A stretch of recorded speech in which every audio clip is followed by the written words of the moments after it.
নতুনভাবে মুক্তিযোদ্ধা হওয়ার জন্য আবেদন করার কোনো সুযোগ নেই।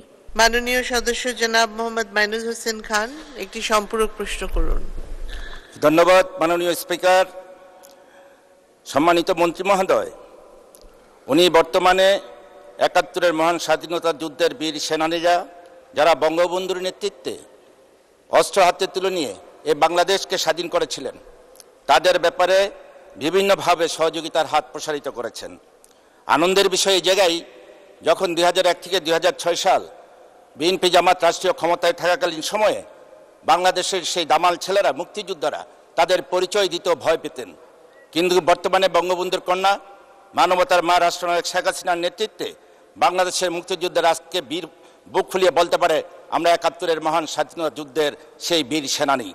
আমি মাননীয় মন্ত্রীর নিকট আমার সম্পূরক প্রশ্ন, বর্তমানে দেশে এখনো অনেক প্রকৃত মুক্তিযোদ্ধা রয়েছে, তারা ভাতা পায় না এবং মুক্তিযোদ্ধা সনদও পায়নি, তাদের বিষয়ে কোনো ব্যবস্থা গ্রহণ করবেন কিনা? ধন্যবাদ মাননীয় স্পিকার। ধন্যবাদ মাননীয় সদস্য। মাননীয় মন্ত্রী।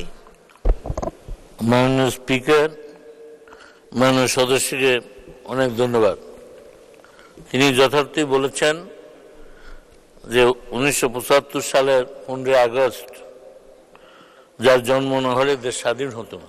আমাদের মহান নেতা বঙ্গবন্ধু শেখ মুজিবকে হত্যা করার পর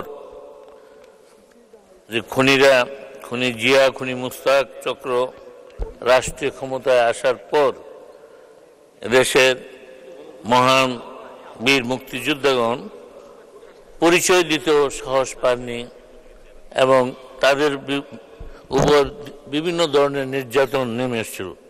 কিন্তু আজকের এই সরকার, আপনারা জানেন যে অনলাইনে বিভিন্নভাবে ৬ বার ইতিপূর্বে মুক্তিযোদ্ধাদের তালিকা হয়েছে। সর্বশেষ অনলাইনে আবেদন করার মাধ্যমে সেগুলো উপজেলা পর্যায়ে যাচাই বাছাই হয়ে এবং উপজেলার মাধ্যমে এসে জাতীয় মুক্তিযোদ্ধা কাউন্সিলের মাধ্যমে অনুমোদিত হয়ে চূড়ান্তভাবে সেই তালিকা প্রকাশ পেয়েছে। তাই যারা তালিকাভুক্ত হয়েছেন তারা ভাতা পাননি বা পাচ্ছেন না, এটা স্বাভাবিকভাবে এটা হওয়ার সুযোগ নেই।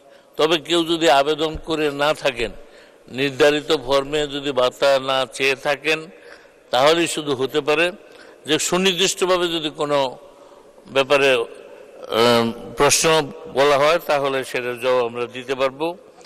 আর নতুনভাবে তালিকাভুক্ত করার বর্তমানে আর সুযোগ নেই। দেশ স্বাধীনতার ৫৩ বছর পরেও যদি নতুনভাবে আবার আবেদন নেওয়া হয়, এটা একটা এন্ডলেস, এটা একটা চলমান প্রক্রিয়া হতে পারে না। মাননীয় স্পিকার, তাই আমি মনে করি এবং আমাদের সিদ্ধান্ত, নতুনভাবে মুক্তিযোদ্ধা হওয়ার জন্য আবেদন করার কোনো সুযোগ নেই। মাননীয় স্পিকার, আপনাকে ধন্যবাদ। ধন্যবাদ মাননীয় মন্ত্রী।